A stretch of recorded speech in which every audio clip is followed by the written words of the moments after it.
네, 시청자 여러분 안녕하세요. 오프닝벨 2부의 장혜리입니다. 오늘은 또 8월의 마지막 주를 맞아서 조금 특별히 또 2부를 준비해 봤는데요. 특집과 또 비슷하게 또 해서 저희가 준비해 봤습니다. 계속해서 끝까지 시청 부탁드리면서 우선 이 시각 증시 상황부터 확인을 하고 오도록 하겠습니다. 장유진 캐스터가 전해드립니다. 네, 시황센터입니다. 현재 장 흐름 어떻게 이어지고 있는지 먼저 코스피와 코스닥 양 지수부터 확인해 보겠습니다. 코스피와 코스닥 계속해서 파란불을 켜내고 있는 모습입니다. 현재 코스피는 0.5% 내림세 속에서 3,111포인트 선 지나고 있습니다. 이어서 코스닥은 현재 0.14% 내림세 속에서 1,019포인트 선 지나고 있습니다. 이어서 매매 동향 살펴보겠습니다. 코스피에서는 현재 기관 투자자들이 홀로 매수세로 들어오고 있습니다. 기관 투자자들 1,700억 원가량의 물량을 담아내고 있는데요. 개인 투자자들과 외국인 투자자들 동반 매도세로 들어오고 있습니다. 외국인 투자자들이 현재 1,600억 원 가까운 물량을 출회하면서 매도세를 주도하고 있습니다. 이어서 코스닥 매매 동향 살펴보겠습니다. 코스닥에서는 현재 개인 투자자들이 홀로 1,400억 원가량의 물량을 담아내고 있습니다. 기관 투자자들과 외국인 투자자들 동반 매도세로 들어오고 있는데요. 외국인 투자자들이 현재 840억 원가량의 물량을 출회하고 있습니다.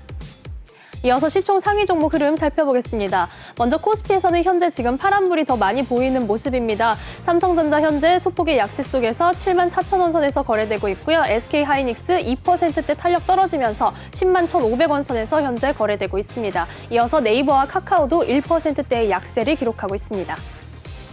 이어서 다음 종목들 추이 살펴보겠습니다. 현재 지금 LG화학이 2.79% 약세 속에서 22,000원 내린 76만 6천원 선에서 거래되고 있습니다. 셀트리온이 홀로 빨간불을 켜내고 있는데요. 3%대의 강세 속에 29만 4,500원 선에서 거래되고 있습니다. 이어서 살펴보시면 현재 지금 카카오뱅크도 약세 흐름 가져가고 있고요. 포스코가 2%대 약세 속에서 현재는 8,000원 내린 31만 3,500원 선에서 거래되고 있습니다. 현대모비스와 삼성물산은 빨간불을 켜내고 있는데요. 현대모비스 26만 8,000원 선에서 삼성물산 13만 2,500원 선에서 거래되고 있습니다. 이어서 살펴보시면 현재 크래프톤이 4% 가까운 상승세를 가져가고 있습니다. 18,500원 오른 48만 8천원 선에서 현재 거래되고 있습니다. LG전자는 1%대의 약세를 가져가고 있고요. SK이노베이션도 1%대 약세 속에 23만 5,500원 선에서 거래되고 있습니다. 이어서 살펴보시면 현재 SK바이오사이언스도 2%대의 약세 속에 현재는 28만 원 선에서 거래가 되고 있습니다. 지금 SK텔레콤도 1%대의 약세를 가져가는 가운데 HMM이 홀로 빨간불을 켜내면서 현재는 4만 750원 선에서 거래되고 있습니다. 이어서 코스닥 시총 상위 종목 살펴보시죠. 현재 셀트리온 헬스케어가 2%대의 강세로 전환한 모습입니다. 현재는 2,500원 오른 12만 4,400원 선에서 거래되고 있습니다. 에코프로비엠은 계속해서 약세 흐름 가져가고 있고요. 셀트리온 제약도 2%대의 강세를 보여주고 있습니다. 현재 17만 3천원 선에서 거래되고 있습니다. 펄어비스는 현재 지금 5%대 강세 속에 9만 2,400원 선에서 거래되고 있습니다. 이어서 살펴보시면 현재 HLB가 빨간불을 켜내고 있습니다. 1%대의 강세 속에 5만 3,700원 선에서 거래되고 있습니다. 지금 LNF와 알테오젠 거의 3% 가까이 탄력 떨어지는 모습을 보이고 있고요. 시젠이 홀로 빨간불을 켜내면서 6만 4,200원 선에서 거래되고 있습니다. 이어서 만나보시면 현재 CJENM과 스튜디오 드래곤 1%대의 약세 흐름을 가져가고 있습니다. CJENM은 14만 7,900원 선에서 스튜디오 드래곤은 8만 5천원 선에서 거래가 되고 있습니다. 오스템 임플란트는 1%대 탄력 속에 시총순위 한층 올라오는 모습 보이고 있는데요. 2,200원 오른 16만 4,700원 선에서 거래되고 있습니다. 이어서 살펴보시면 지금 첨보가 약세 흐름 가져가고 있습니다. 하지만 솔브레인이 3%대 넘는 탄력을 받아내는 모습입니다. 현재 9,800원 오른 28만 5,600원 선에서 거래되고 있습니다. 원익 IPS는 2%대의 약세, 제넥신 1%대의 약세 흐름 가져가고 있습니다.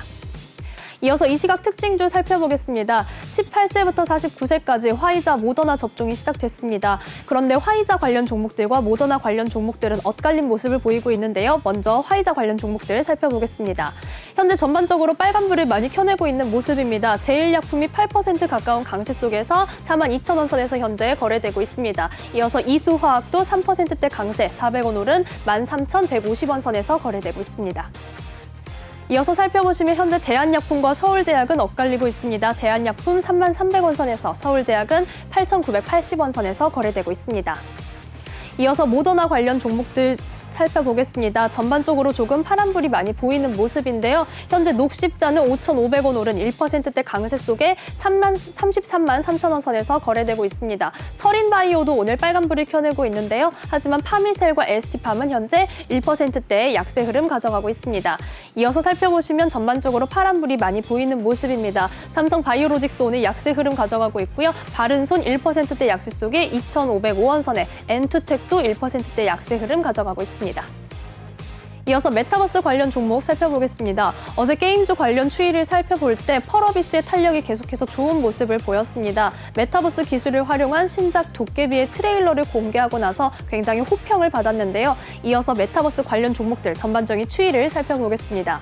현재 지금 M게임을 제외하고는 빨간불을 켜내고 있는 모습입니다. 알체라가 850원 오른 35,100원 선에서 현재 거래되고 있고요. 자이언트 스텝도 2%대 강세 1,700원 오른 87,700원 선에서 거래되고 있습니다. 이어서 살펴보시면 현재 지금 맥스트는 탄력 조금 떨어지는 모습 보입니다. 6%대의 약세 흐름을 가져가는 모습입니다. 옵티시스는 13%대의 탄력을 받으면서 현재 3,300원 오른 28,450원 선에서 거래되고 있습니다. 이어서 살펴보시면 지금 비비안과 엔텔스가 1%대의 강세를 보여주고 있습니다. 엔텔스 150원 오른 11,600원 선에서 현재 거래되고 있고요. 비비안도 3,320원 선에서 상승불을 켜내고 있습니다. 이어서 오늘의 이슈 살펴보겠습니다. 먼저 진원생명과학 이슈 살펴보겠습니다. 네, 진원생명과학이 코로나19 백신 흡인기 모듈 개량 특허를 출원했다라는 소식이 전해져 있습니다. 코로나19 백신 접종에 이용하고 있는 흡입작용 피내 접종기 쥔댐의 흡인기 모듈에 대한 개량 특허를 의료기기 개발사 큐비스트와 공동으로 출원했다라고 밝혔는데요. 이 기기에 대해서는 장기간 사용 또는 지속적 사용으로 인한 흡인부의 오염을 방지하고 소독 및 유지 관리를 용이하게 한다라고 밝혀져 있습니다. 이어서 진원생명과학의 박영근 대표이사는 본 특허 출원으로 인해서 신종 감염병 DNA 백신의 신속하고 안전한 대량 접종을 위한 기술적 토대를 마련하게 됐다라고 이렇게 입장을 밝혔습니다. 이어서 진원생명과학 지수 확인해 보겠습니다. 진원생명과학은 최근에 굉장히 약세 흐름을 많이 보여줬습니다. 차트도 완만하게 지금 내려오는 모습을 보이고 있는데요. 오늘도 2%대의 약세 속에 33,750원 선에서 거래되고 있습니다. 이 소식이 크게 호재로 작용하지는 못하는 모습입니다. 네, 다음 소식은 두산인프라코어가 사명을 변경할 계획이다라는 소식이 전해져 있습니다. 네, 다음 소식 두산인프라코어 기사로 살펴보겠습니다. 사명에 현대를 넣는다라고 이렇게 다음 달 10일 임시주총에서 확정할 것이다라고 기사 제목이 나와 있습니다. 두산인프라코어가 내달 10일 임시주주총회에서 현대 두산인프라코어로 사명을 바꾸는 정관 변경 안건을 처리할 예정이다라고 어제 공시를 했습니다. 두산인프라코어는 임시주총에서 이 사명 변경에 이어서 조영철 현대제뉴인 대표이사를 사내이사로 선임하는 안건 등등 여러 가지 안건을 동시에 의결할 계획입니다. 또한 현대중공업그룹은 건설기계 지주사인 현대제뉴인을 설립해서 현대건설기계와 두산인프라코어 등 그룹 내 건설기계 사업을 밑에 두고 사업 시너지 극대화를 꾀한다라고 기사가 나와 있습니다. 이어서 지수 확인해 보겠습니다. 두산인프라코어도 최근에 지금 약세 흐름을 많이 가져가면서 경사가 크게 좀 떨어지는 모습을 보이고 있습니다. 오늘도 지금 전반적으로 약세인 종목들이 많이 보이는 가운데 두산인프라코어 1%대의 약세 속에 현재는 11,750원 선에서 거래되고 있습니다. 네, 다음 소식 SK 관련 소식 살펴보겠습니다. 네, SK에너지와 CJ대한통운의 소식이 전해져 있습니다. 친환경 도심 물류 인프라 구축에 협력한다라고 이렇게 기사 제목이 나와 있는데요. 양사는 어제 종로구 SK 서린빌딩에서 도심 물류 서비스 개발 및 친환경 차량 전환 협력을 위한 업무 협약을 체결했다라고 이렇게 전해져 있습니다.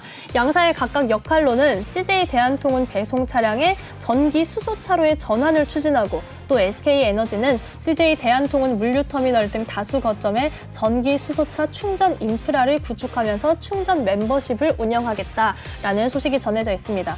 또한 양사는 폐배터리 재활용 등 친환경 사업을 공동으로 개발하기로 했습니다. 네, 이어서 지수 확인해 보겠습니다. 먼저 SK에너지 살펴볼 텐데요. 네, SK를 살펴보겠습니다. SK 최근에 지금 약세 흐름을 굉장히 조금 많이 보여주면서 그래프가 둔화되는 모습을 보였습니다. 오늘은 소폭의 약세 속에서 26만 1,000원 선에서 거래되고 있습니다. 이어서 CJ 대한통운 추이 살펴보겠습니다. CJ 대한통운 역시 약세 흐름을 많이 가져왔지만 다시 지금 반등의 이런 바닥을 다지고 있는 모습을 보이고 있습니다. 16만 4천 원 선까지 내려왔었는데요. 현재는 다시 오름세를 가져가는 가운데 오늘 소폭의 강세 속에 16만 8,500원 선에서 거래되고 있습니다. 네, 이어서 이 시각 코인 시황 살펴보도록 하겠습니다. 네, 이 시각 코인 시황 살펴보겠습니다. 오늘 전반적으로 비트코인과 리플 등등 코인들을 확인했을 때 아침에는 조금 약세 흐름을 많이 가져가는 모습을 보였는데요. 지금 다시 코인 시세 반등하는 모습을 보여주고 있습니다. 비트코인 현재 24시간 전 대비 0.87% 오름세를 가져가고 있습니다. 현재는 47,499달러 선에서 거래되고 있습니다. 우리 시장에서는 5,589만 원 선, 86만 원 선부터 89만 원 선을 오가고 있습니다.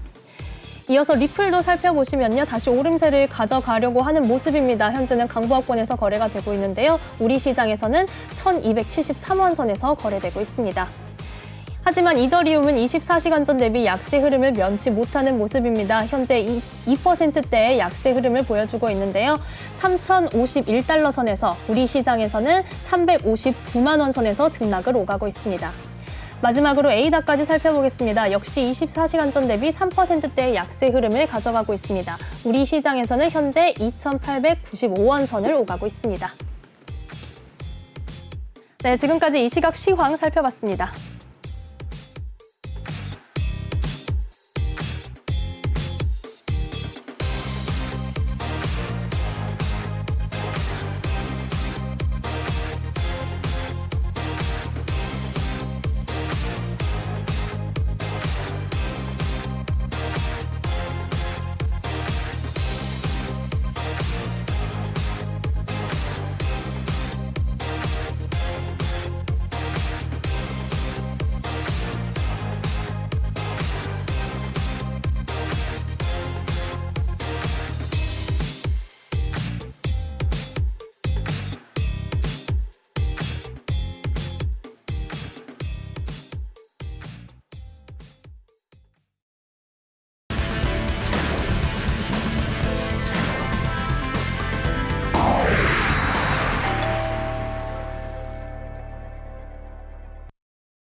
네, 이 시각 증시 상황 확인해보고 오셨습니다. 우선 앞서서 오늘 또 주요 이슈들이 있는데요.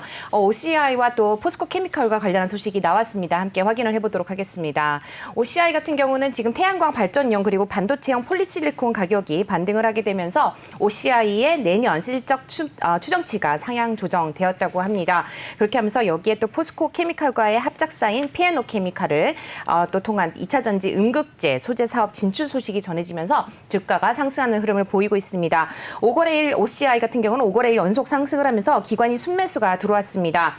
외국인 같은 경우는 계속해서 사고팔고로 반복하고 있지만 기관이 순매수 5일 연속 들어오면서 지금 현재 12만 3천 원 선에서 거래가 되고 있다는 점 함께 참고하시면 좋겠습니다. 이어서 포스코 케미칼도 가격 함께 확인해 보시죠. 네, 포스코 케미칼은요, 외국인이 팔자를 하고 있지만 기관은 8월 20일을 제외하고 8월 13일부터 순매수가 들어오면서 지금 14만 7,500원 선에서 거래가 되고 있습니다. 계속해서 연이은 상승세로 인해서 좀 주가가 큰 폭으로 그저께였죠. 25일 날 큰 폭으로 상승세를 보이다가 어제와 오늘은 지금 살짝 하락을 하고 있습니다. 네, 외국인은 매도를 보이고 있지만 기관은 매수를 보이고 있다는 점 함께 참고하시면 좋겠습니다. OCI와 또 포스코 케미칼 계속해서 또 재무제표도 함께 확인을 좀 해보실 텐데요. OCI 같은 경우는 지금 2.5% 넘는 상승세를 보이고 있지만 2021년 추정치가 또 영업이익 같은 경우는 플러스로 돌아설 것이라는 것을 확인해 보실 수가 있겠습니다. 영업이익이 작년에는 861억 원 정도 마이너스를 기록을 했지만 올해는 5,436억 원 영업이익을 흑자 전환할 것으로 기록이 예상이 되고 있고요. 순이익도 4,018억 원 정도 순이익을 보일 것으로 기록을 보이고 있습니다. 마찬가지로 포스코 케미칼도 함께 확인을 해보겠습니다. 포스코 케미칼 역시 매출액이 증가할 것으로 예상이 되고요. 영업이익도 그리고 순이익도 계속해서 증가하는 흐름 보일 것이라는 예상 함께 보실 수가 있겠습니다. 기사를 확인해 보시면은 계속해서 좋은 흐름 가져갈 것이라는 주가 전망도 함께 나오고 있다는 점 참고하시면 좋을 것 같습니다. 이어서 오늘 특별히 좀 준비해본 시간인데요. 장유진 캐스터가 자리해주고 계십니다. 어서 오세요. 네, 안녕하세요. 네, 오늘 장유진 캐스터 굉장히 좀 바쁜 것 같아요. 그렇습니다. 네, 오늘 굉장히 많이 이제 시청자분들과 인사를 나눌 수 있는 상황이 된 것 같은데 오늘 저희 특별히 준비해본 코너입니다. 기업은 공시를 싣고라고 해서 제목을 붙여봤는데요. 혹시 사랑을 싣고, TV는 사랑을 싣고라는 프로그램 아시나요? 그럼요. 어렸을 때 많이 봤습니다. 아, 그러셨어요? 네. 네. 만약에 누군가를 장유진 캐스터가 찾아야 한다, 그러면 꼭 한번 찾고 싶은 분이 계실까요? 아무래도 초등학교 때 선생님을 좀 찾고 싶다라는 생각이 드는데요. 네. 그 프로그램에서도 그런 은사님을 찾는 경우가 많이 있었고 지금 그 아무것도 모르던 1, 2, 3, 4부터 배우던 제가 경제방송을 하게 됐다라는 네. 이 소식을 전해드리고 싶습니다. 아, 너무 멋진 것 같습니다. 네. 저도 이렇게 꼭 찾고 싶은 분들이 한 분 계시는 것 같은데요. 너무 많아서 사실 한 분만 꼽기에는 좀 쉽지 않은 것 같습니다. 한 번쯤은 지금 코로나 좀 잠잠해진다면은 누군가를 한번 찾아보는 그런 시간을 좀 가지면 좋을 텐데 아쉽지만 그럴 수 없기 때문에 우리가 오늘은 기업을 또 한번 찾아서 탐방에 나서보도록 하겠습니다. 기업은 공시를 싣고 지금부터 시작해보도록 하겠습니다. 네, 첫 번째 사연은요. 바로 휴캠스인데요. 휴캠스 티커죠. 069260. 네, 종목 코드 069260인 휴캠스에 대해서 알아보도록 하겠습니다. 태광실업의 정밀화학 자회사죠. 휴캠스가 이름도 어렵습니다. 모노니트로벤젠 공장을 신설하는데 987억 원을 신규 투자한다고 26일 장 마감 후 어제였죠. 장 마감 후 발표를 했습니다. 기사를 보니까요. 모노니트로벤젠 공장을 신설하는데 막대한 비용을 들인다고 하는데 바로 이 모노니트로벤젠이 도대체 뭔지 좀 설명을 해주셔야 될 것 같아요. 네, 모노니트로벤젠 저도 참 생소한 이름이어서 이번에 공부를 좀 하게 됐는데요. 이름도 참 어렵습니다. 이게 폴리우레탄의 주 원료인 메틸렌 페닐 디소시아네이트라고 풀네임이 나와 있는데 더 어렵네요. MDI라고 부르면 네. 될 것 같습니다. 네, 네. 이것의 중간 유도체라고 하는데요. 이 뭔가 중간 유도체랄지 모노니트로벤젠 계속해서 이름이 어렵기 때문에 최대한 조금 쉽게 풀어서 설명을 해보겠습니다. 이 폴리우레탄의 원료가 되는 메틸렌 페닐 디소시아네이트 이게 주로 냉장고나 건축 패널 등에서 단열재로 좀 사용이 된다고 합니다. 단열재나 대시보드 등에 사용이 되고 있고요. 또한 우리 자동차 운전하시죠, 앵커님? 네, 그렇죠. 카시트나 핸들 그리고 자동차 내외장재에도 많이 사용이 된다고 합니다. 또한 뭐 스판덱스나 신발, 매트리스 등등 우리 생활에서 정말 안 쓰이는 곳을 찾아보기가 어려울 정도로 굉장히 많이 사용이 되는 그런 물질이라고 합니다. 아, 그렇게 또 설명을 해주시니까 굉장히 이해가 쉽게 되는 것 같습니다. 말씀하신 것처럼 뭐 자동차 카시트라든지 뭐 내외장재 정도, 뭐 그다음에 잔열재 같은 데도 굉장히 많이 사용이 된다고 하는데 이름은 어렵지만 쉽게 얘기해서 MDI, MNB 뭐 이렇게 부르면 될 것 같습니다. 근데 장을 마치고 공시가 나왔는데요. 주가는 오히려 25일 날 뛰었었잖아요. 네, 맞습니다. 25일에 오히려 고공행진을 하고 26일에는 살짝 빠지는 그런 모습을 보였습니다. 차트로 함께 만나보실 텐데요. 휴캠스의 차트를 함께 확인을 해보겠습니다. 네, 휴켄스 차트 함께 보시죠. 네. 오늘은 약간 하락을 하고 있네요. 네, 오늘 전반적으로 지금 약세장인 가운데 1%대의 약세를 가져가고 있는데요. 지금 크게 양봉을 기록했던 그 25일에는 금호 미쓰이 화학의 연간 40만 톤의 이 모토니트로벤젠에 공급하고 있는 휴캠스가 이번 계약에 따라서 2024년부터 공급 물량을 60만 톤으로 늘리게 됐다라는 소식이 이날 전해졌기 때문입니다. 이번 계약에는요, 원래 만료될 예정이었던 17만 톤의 공급 계약도 이 갱신이 된다라는 소식이 같이 전해져 있습니다. 그래서 아무래도 계약이 이어지기 때문에 좀 호재로 많이 작용을 했는데요. 17만 톤은 지난 2009년부터 오는 2023년까지 기존 계약 종료 전에 갱신 계약으로 2024년부터 15년간 공급을 하고요. 또한 20만 톤은 또 신규 계약으로 들어갔다라고 합니다. 그래서 기존 계약 갱신과 신규 계약 이 두 소식이 함께 겹치면서 주가에 굉장히 좀 탄력을 많이 줬습니다. 또한 여기 판매 가격에 주요 원재료인 벤젠과 암모니아 가격 그리고 환율이 좀 연동이 되는데요. 우선 판매 공급 지역은 또 여수로 나와 있다고 하고요. 또 계약 금액이 최근 매출액 대비 621%에 해당한다라고 합니다. 원자재 가격이나 이런 것들을 봤을 때 굉장히 좀 큰 비중을 차지를 하는 것 같습니다. 그래서 이 부분을 투자 시에 참고하시면 좋겠습니다. 네, 어제 어제 장 마감 후에 공시가 나온 휴캠스에 대해서 알아보고 있습니다. 앞서서 이제 증시 상황에도 이제 우리 장유진 캐스터가 굉장히 많이 수고를 해주셨는데 저희가 쉴 새 없이 막 달려가면서 이야기를 나누다 보니까 정말 쉴 새 없이 말씀을 드린 것 같습니다. 좀 호흡을 좀 가다듬고 다시 말씀 좀 전해드려야 될 것 같은데 휴캠스에 대해서 좀 자세히 좀 더 알아보도록 하죠. 어떤 기업인지 좀 소개를 해주시면 어떨까요? 네, 휴캠스가 2002년에 네. 월드컵이 지나고 나서 2002년 9월에 설립이 된 기업이라고 합니다. 그리고 2002년 10월에 그러니까 굉장히 설립되고 나서 빠르게 좀 상장을 한 편입니다. 설립된 지 한 달 만에 유가증권 시장에 상장을 한 기업입니다. 2006년에 태광실업이 남해화학으로부터 인수한 정밀화학 기업으로 이렇게 토대로 시작이 됐는데요. 그리고 한국바스프와 한화, 한화케미칼 그리고 앞서 소개해 주신 OCI 등과 장기 공급 계약을 맺고 질산을 공급하고 있습니다.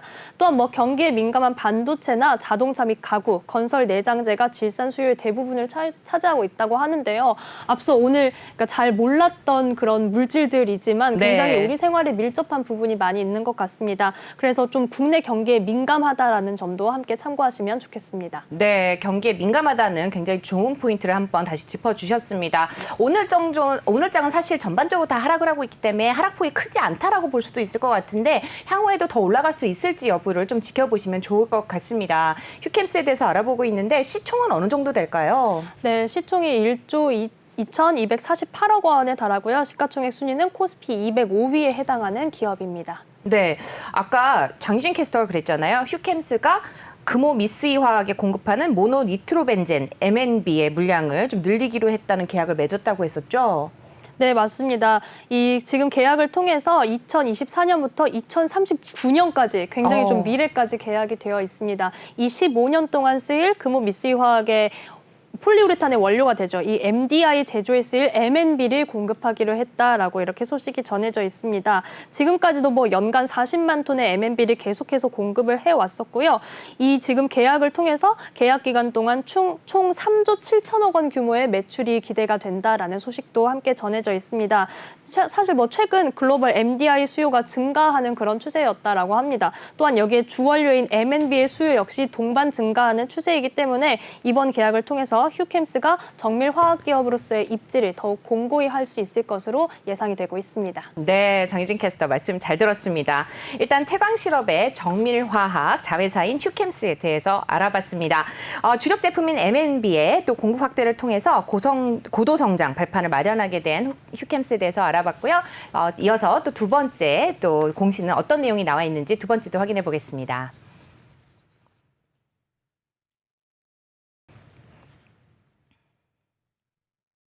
네, 두 번째 사연은요.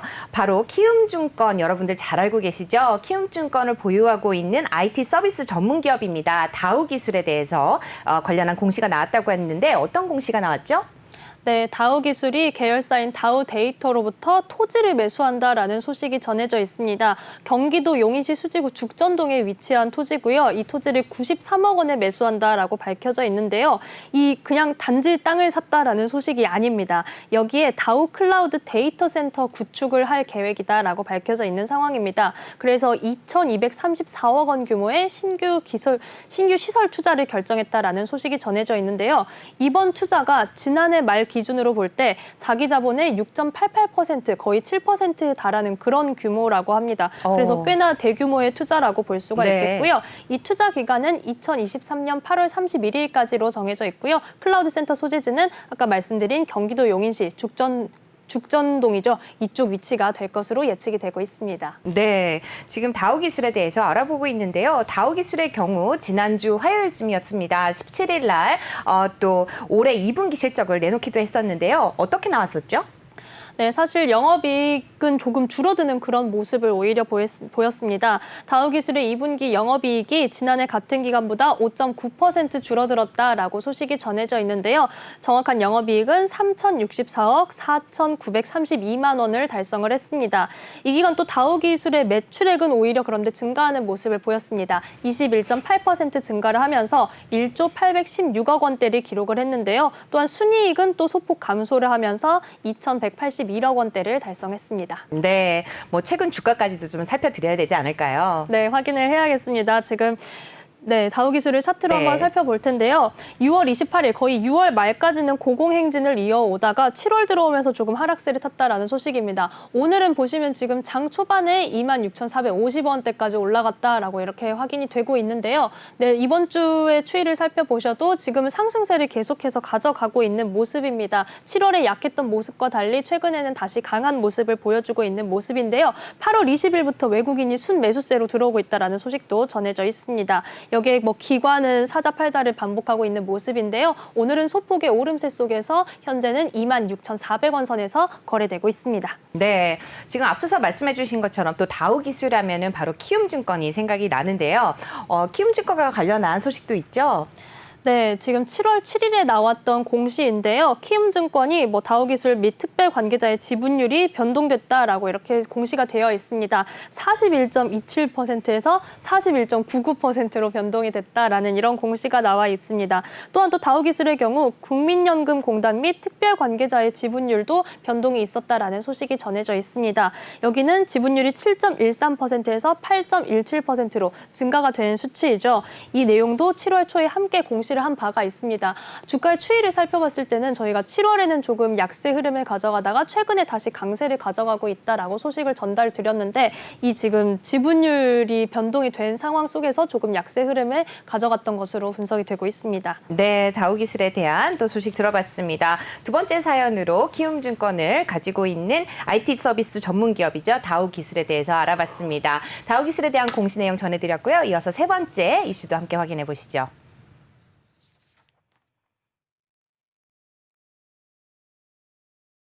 네, 바로 세 번째 사연은요. 자동차 부품 기업 외에도 여러 종속사를 보유하고 있는 바로 지주사입니다. 평화홀딩스인데요. 평화홀딩스는 어떤 공시를 내놨는지 장유진 캐스터와 함께 전해주시죠. 네, 평화홀딩스는 현재 지금 70억 원 규모의 채무 보증을 결정했다라는 소식이 전해져 있습니다. 계열사인 평화오일실 공업에 대한 이 채무 보증인데요. 이 지금 규모가 자기 자본 대비 17%에 해당하는 그런 채무 보증이라고 합니다. 네, 평화홀딩스에 대해서 조금 앞서서 전해드렸으면 참 좋았겠다라는 생각이 들 정도로 오늘 평화홀딩스 강한 매수세가 들어오면서 14% 넘는 상승세를 기록을 하고 있습니다. 평화홀딩스 지금 앞서서 또 말씀을 드렸는데 지난 10년간의 이력을 또 살펴보면은 기업들의 사업성이라든지 수익성은 크게 뛰어나다는 생각은 안 들던데 어떤가요? 네, 사실 평화홀딩스의 지난 10년간의 이력을 살펴보시면 2011년부터 2020년까지 그 사이에 적자를 기록했던 해가 7번이나 된다고 합니다. 7개 연도의 적자를 기록했고 이걸 좀 더 최근으로 압축해서 2017년부터 2020년으로 살펴봐도 계속해서 적자를 면치 못했다라는 소식이 조금 전해져 있습니다. 여러모로 조금 최근에 ROE나 이익률 산정은 크게 의미가 없어 보이는 그런 그림입니다. 네, 지금 최근에 우리 주가들을 이렇게 살펴보면은 대부분 이렇게 뭐 재무제표라든지 이런 거에 뭐 펀더멘털적인 거를 따라가기보다는 오히려 그냥 수급에 의해서 좀 좌지우지되는 경향이 많은 것 같습니다. 평화홀딩스도 어제 공시가 나오기는 했습니다만은 네, 지금 우리 조금 전에 뭐 짚어드린 것처럼 모두 계속해서 적자를 면치 못했던 기업인데 참 재밌는 상황이 하나 있죠. 네, 지금 오늘도 굉장히 탄력을 받고 있는 모습인데 그래도 분명히 평화홀딩스의 매력 포인트가 존재한다는 이야기겠죠. 네. 바로 배당입니다. 평화홀딩스는 지주사답게 적자였던 해를 포함해서도 계속해서 현금 배당을 매년 실시하고 있는데요. 평균 시가 배당률이 4%에 달하고 있습니다. 그래서 2011년부터 2015년까지는 주당 배당금이 100원이었고요. 2016년부터 2020년 작년까지는 주당 배당금이 150원이었다라고 합니다. 네, 어제까지만 하더라도 5,000원을 밑돌았기 때문에 사실 배당 매력이 있었을 것 같긴 하지만 오늘 5,260원까지 거래가 되고 있으면서 배당 매력이 점점 떨어지고 있는 건 아닌가라는 생각도 들기는 하는데 뭐 어쨌든 배당이 좀 관심 있으신 분들은 눈독을 들일 만한 종목인 것 같습니다. 매출은 어땠는지도 짚어주시죠. 네, 매출을 조금 부문별로 살펴보도록 하겠습니다. 2021년 1분기 매출액이 나와 있는데요. 자동차 부품과 방진 제품 그리고 진동 방지 부분에는 507억 원의 매출을 올렸습니다. 이어서 자동차 부품과 호스 제품, 배관에는 534억 원의 매출을 올렸고요. 마지막으로 특수 차량 부품에는 19억 원의 매출을 올렸다라는 소식이 전해져 있습니다. 유동자산은 약 3,217억 원으로 시총이 761억 원 정도 되는 그런 기업입니다. 지난 3월 말까지는 때는 주가가 3,000원대였다고 하네요. 지금은 5,000원대를 넘어섰는데 그래서 지난 3월 말까지는 그런 주가가 3,000원대였기 때문에 배당 수익률이 4%가 될 수 있었는데 그리고 또 8월 18일 제법 최근이죠. 네. 한 일주일 열흘 전까지만 하더라도 주가가 3,870원대까지 내려갔었다라고 합니다. 지금 뭐 차트를 계속해서 같이 보고 있는데 그런데 이번 주 들어서 4,000원대를 넘어서면서 계속해서 오름세를 가져가고 있는 점이 확인이 되는데요. 그래서 어제 종가가 4,640원 선으로 마감을 하면서 회복해서 5,000원대를 눈앞에 둔 상황에서 마감을 했는데 오늘 결국은 뚫어내는 모습을 보여주고 있습니다. 네, 정확하게 잘 짚어주셨습니다. 말씀 잘 들었고요. 이어서 네 번째 사연으로 넘어가 보도록 하죠.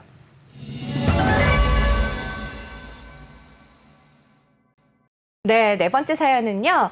반도체 후공정 장비 제조업체입니다. 제너셈에 대한 소식인데요. 어떤 공시가 나왔는지 함께 확인해 보겠습니다. 네, 장유진 캐스터 어떤 공시가 나왔을까요? 네, 제너셈이 하나마이크론과 56억 원 규모의 계약을 체결했다라는 소식입니다. 이 계약의 더 자세한 내용은 테스트 핸들러 시스템 외에 반도체 후공정 장비 계약을 체결했다라는 소식인데요. 이 지금 56억 원 규모의 계약이 지난해 매출액의 13%에 해당하는 굉장히 대규모 계약이라고 합니다. 그래서 이 계약 기간은 2021년 8월 26일 어제죠. 이 어제부터 올해 11월 20일까지로 전해져 있습니다. 네, 지금 차트를 살펴보니까 어제도 굉장히 큰 폭으로 상승세를 보였는데 오늘도 미비하긴 하지만 상승세를 보이고 있는 제너셈을 확인해 보실 수가 있습니다. 지금 주가가 어제 전일 대비 1.37% 상승하면서 11,100원 선에서 거래가 되고 있는데 지금 보시면은 기업분 공시를 싣고 저희가 지금 이 코너를 전해드리는 중에도 차트가 유독 눈에 들어오는 종목입니다. 제너셈 반도체 장비 제조업체라고 하셨는데 좀 더 자세히 좀 살펴주시죠. 네, 그러면 우선 기업에 대해서 좀 더 살펴보도록 하겠습니다. 우선 시총을 살펴보면 956억 원대 시가총액입니다. 그리고 액면가가 1주당 500원인데요.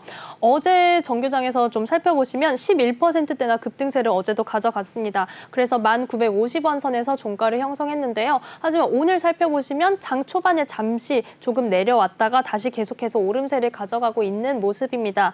또한 또 지난 13일에 영업이익 2분기 실적을 발표를 했는데 2분기 영업이익이 40억 8,700만 원대로 기록이 됐습니다. 그래서 전년 동기 대비 흑자 전환했다라는 좋은 소식도 함께 전해져 있었습니다. 또한 같은 기간 매출액은 97%대 증가한 196억 원으로 최근 주가의 상승률을 계속해서 견인하는 그런 소식들이 있었습니다. 네, 제너셈에도 관심을 가져보시면 좋을 것 같습니다. 최근에 가장 유력하게 또 좋은 흐름을 보였던 반도체 장비 제조사였는데요. 그런데 또 최근에 또 다른 이슈도 있었다고 하더라고요.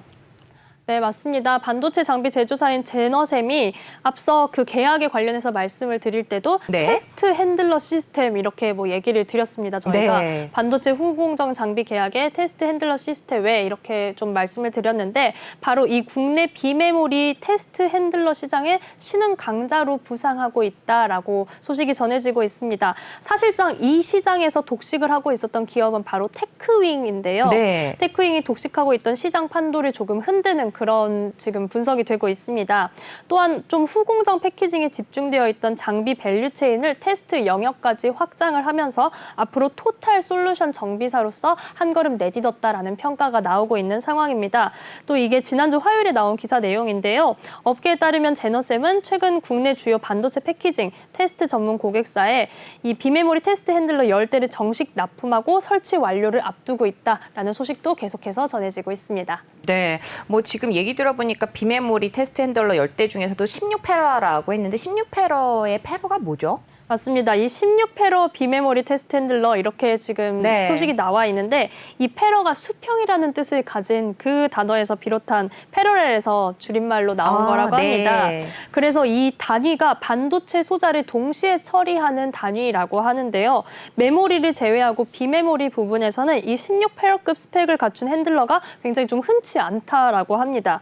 테스트 핸들러라 함은 이 패키징 공정을 마친 반도체 칩이나 모듈의 기능 테스트를 수행을 하면서 자동으로 양호 혹은 불량의 여부를 판단하는 그런 분류하는 장비인데요. 그래서 비메모리 테스트 핸들러 시장이 메모리 시장과 비교했을 때 2배 이상 크다고 보시면 된다고 합니다. 그 밖에도 또 주목할 만한 소식이 있을까요? 네, 그 밖에 주목할 만한 소식으로는 오토모티브 시장에도 진출하면서 매출 포트폴리오를 확장을 하고 있는데요. 네. 글로벌 파운드리를 엔드 유저로 둔 필리핀 업체 IMI에 이어서 올해 1분기 미국 리테일 퓨즈 필리핀 생산 법인에도 테스트 핸들러 장비를 공급하기로 했다라는 소식이 이렇게 전해져 있습니다. 그래서 굉장히 테스트 핸들러 시장에 이제 막 판도를 흔들기 시작했는데 좀 빠르게 발을 뻗어나가는 그런 적극적인 확장세를 보여주고 있습니다. 이 앞서 말씀드린 미국의 리테일 퓨즈에 장비를 공급하게 됐다. 공급을 성공했다라고 했는데 이 리테일 퓨즈는 자동차 센서 전문 제조사라는 점도 함께 전달을 드립니다. 네, 말씀 잘 들었습니다. 굉장히 많이 준비를 좀 해오셨는데요. 후공정, 패키징 관련 장비와 더불어서 테스트 장비까지 또 밸류체인을 확보한 기업이죠. 제노셈에 대해서 알아봤습니다. 이어서 또 우리는 5번째 사연까지 함께 확인해 보시죠.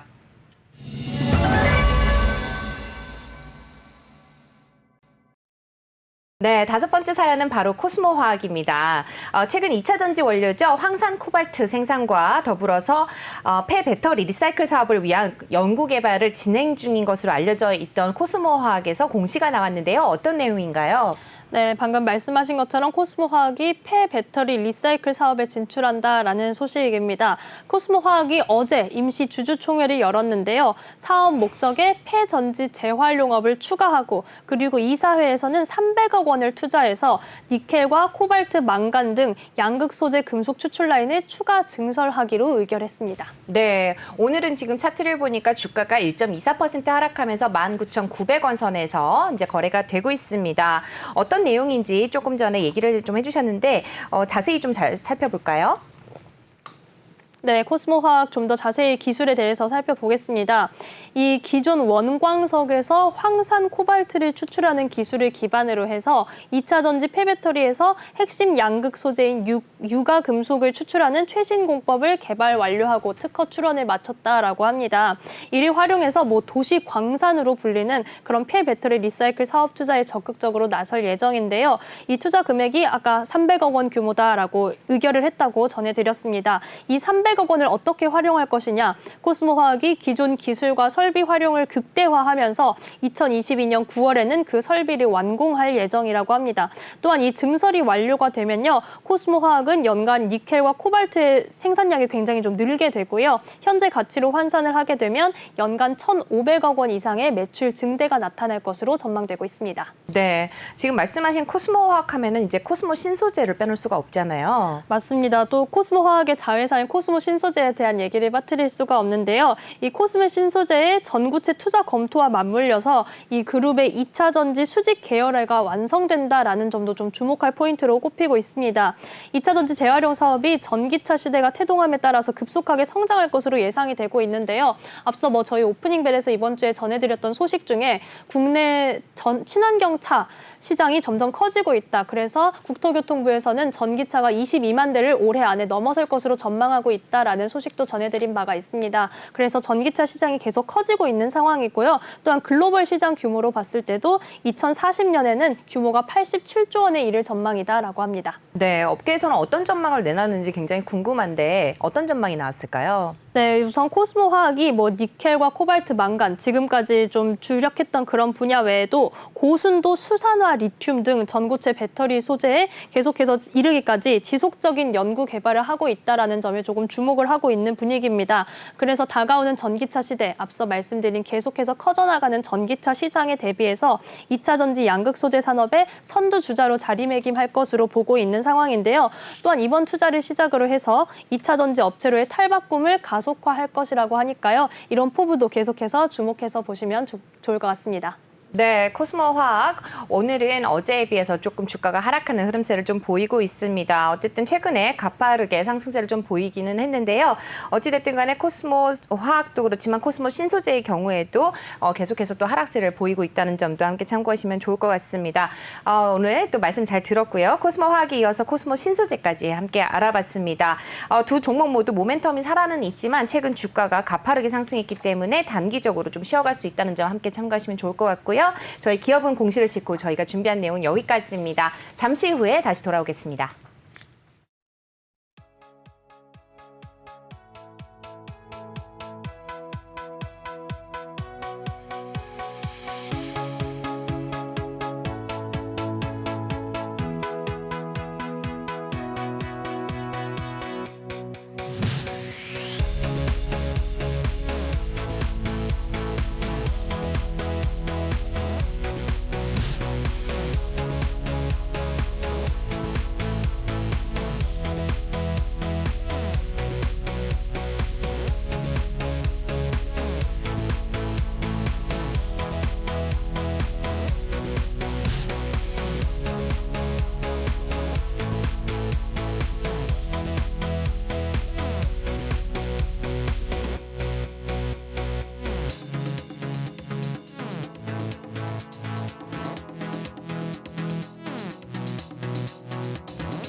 네, 오프닝 벨과 함께하고 계십니다. 이어서 또 오늘의 키워드로 보는 주요 이슈들을 함께 살펴보도록 할 텐데요. 오늘의 키워드 5개를 뽑아왔습니다. 어떤 이슈들이 있는지 또 키워드 5개 함께 확인해 보시죠.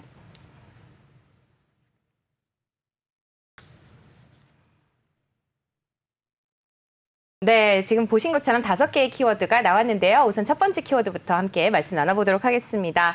어제 하루 또 가장 우리 시장에서 또 주목해야 할 소식이 바로 기준금리 인상 소식이 아니었을까 싶은데요. 인상이 결정이 됐죠? 네, 맞습니다. 사실 뭐 어제 오전에 발표되면서 저희 오프닝벨 일부가 끝나는 시점에 딱 발표가 되지 않았습니까? 그렇죠. 네. 그래서 저희도 방송 끝나는 타이밍에 기준금리 인상됐어요라고 서로 저희가 그런 공유를 했던 좀 기억이 납니다.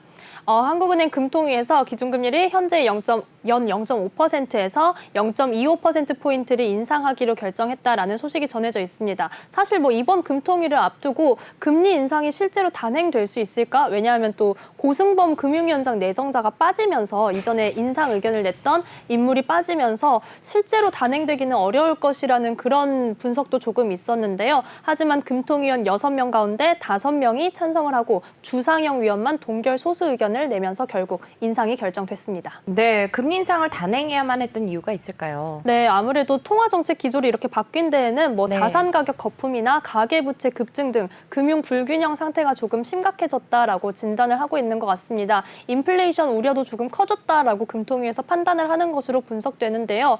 최근에 발표된 소비자 물가 상승률이 4월부터 8월까지 어제 함께 이제 물가 상승률이 8월도 발표가 됐는데 5개월 연속 2%를 웃도는 수치로 좀 발표가 된 바도 영향을 미쳤습니다. 또한 뭐 최근에 원유나 원자재 가격도 좀 상승에 영향을 미쳤고요.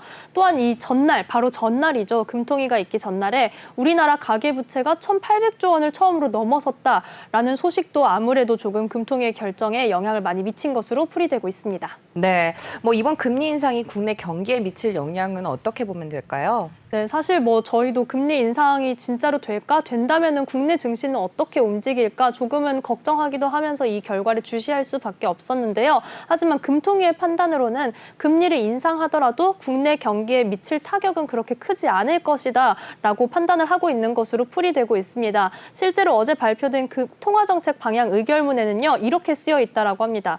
세계 경제가 주요국의 백신 접종 확대로 회복세를 이어가는 가운데 국내 경제 역시 수출과 고용 호조를 바탕으로 양호한 회복세를 이어가고 있다라고 진단을 했습니다. 또한 뭐 코로나19 지금 계속해서 4차 대유행이라고 얘기를 하고 있는데 이런 대유행에도 불구하고 어제 한국은행이 우리나라 실질 GDP 성장률 전망치를 발표를 했는데 기존의 4%를 유지했다라는 소식도 함께 전해지면서 뭐 크게 걱정을 하지는 않는다라는 입장으로 풀이되고 있습니다. 네, 첫 번째 이슈로 인상이라는 키워드로 함께 이슈 확인해 봤고요. 이어서 두 번째 키워드도 살펴보도록 하겠습니다.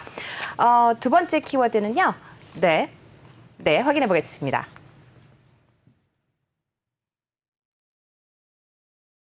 네, 두 번째 키워드도 확인해 보셨습니다. 두 번째 키워드는 바로 휘발유입니다. 이번 주 내내 저희 오프닝 벨에서 계속해서 국제 유가 소식을 전해드린 바 있습니다. 배럴당 62달러 선까지 내려갔던 국제 유가가 다시 이제 반등세를 가져가는 한 주였는데요. 이번 주에 발표된 미 원유 재고 감소도 재고 건수도 감소를 했다는 소식 함께 전해드린 바가 있습니다.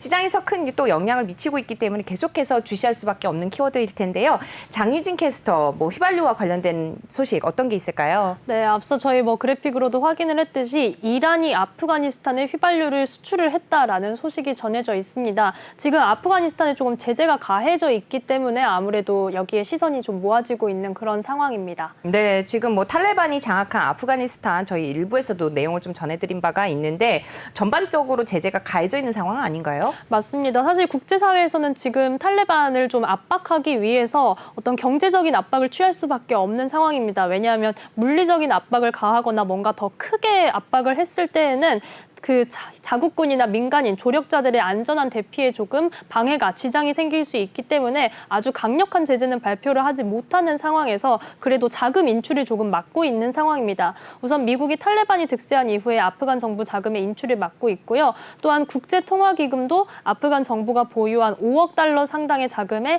탈레반의 접근을 차단하고 있는 상황입니다. 이렇게 국제사회가 조금 경제적으로 압박을 가하고 있는 상황인데 여기에 이란이 이렇게 혼자 움직이는 움직인다고? 라고 하면서 조금 시선이 모아지고 있습니다. 네, 뭐 아프간도 아프간이지만은 지금 장유진 캐스터가 전해주신 것처럼 이란의 속내도 굉장히 또 궁금해지는 상황인 것 같습니다. 우선 뭐 아프간과 국경을 맞대고 있기도 하고 미국과의 갈등도 있었기 때문이죠. 뭐 관계가 사실 좀 굉장히 복잡하지 않을까 싶기도 한데요. 맞습니다. 조금 삼각관계 그런 애정은 아니고 애증, 네, 그런 삼각관계를 지니고 있는 이 세 나라의 관계를 좀 더 살펴봐야 될 텐데요. 이란 같은 경우는 사실 좀 국제사회 제재를 역시 겪고 있는 나라입니다. 2018년 도널드 트럼프 대통령의 이란 핵합의 탈퇴 이후에 핵 개발 활동을 복원하고 나서 국제사회의 강력한 제재로 경제 위기를 맞고 있었는데요. 그래서 아무래도 아프간에 휘발유를 수출하기로 하면서 자국의 경제 위기도 타개를 하려는 그런 움직임을 보이고 있습니다. 또한 아프간과 국경을 맞대고 있다라고 소식을 전달해 드렸는데 이전에도 아프간 정부를 지원함과 동시에 탈레반과도 계속해서 관계를 유지를 해왔다고 합니다. 그래서 어느 한쪽과는 이렇게 대조를 이루지 않으려고 하는 그런 이란의 움직임도 포착이 됩니다. 네, 말씀 잘 들었습니다. 아프간과 이란의 미래 계속해서 추이를 지켜보셔야 될 것 같고요. 이어서 다음 키워드도 함께 확인해 보겠습니다.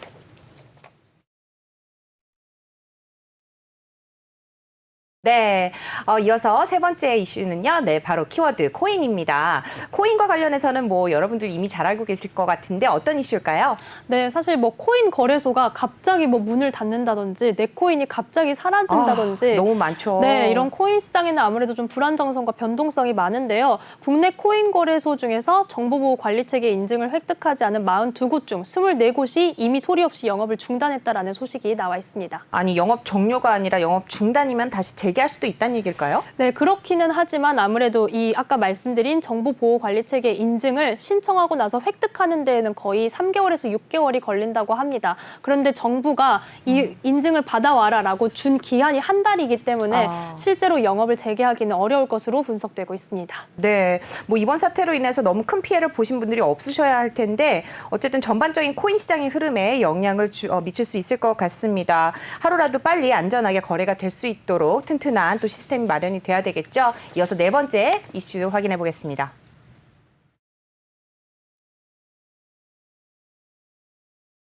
네, 네 번째 키워드는 바로 노란 주식입니다. 왠지 알 것 같은데 한번 그쵸. 전해주실까요? 네, 노란 주식 아무래도 네. 노란색 하면 제일 먼저 생각나는 카카오 관련 소식인데요. 지금 카카오페이가 카카오뱅크에 이어서 지금 IPO를 계속해서 준비하고 있는 상황입니다. 9월 초에 상장을 목표로 두고 있는데 공모가 밴드를 5%에서 10% 하향 조정했다라는 소식이 전해져 있습니다. 네, 지금 카카오페이에 대한 이야기를 좀 해주셨는데 전반적으로 상장을 앞두고 있었던 게 엊그제 같은데 사실상 얘기하니까 굉장히 시간이 빨라요. 뭐 카카오페이가 본격적인 움직임을 좀 보이고 있는 거죠? 맞습니다. 사실 그리고 앞서 상장한 카카오뱅크가 지금 안정적으로 안착을 했기 때문에 조금 부담을 느낄 수도 있겠다라고 이렇게 분석이 되고 있는데요.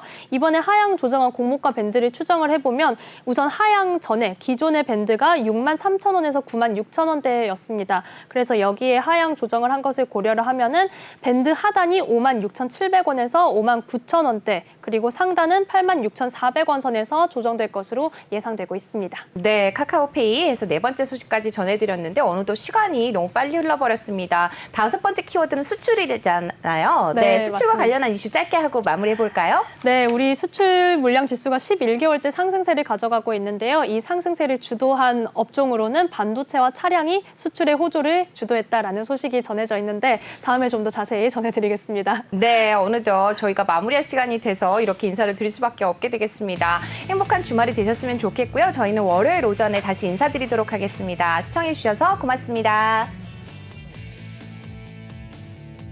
수고 많았어요.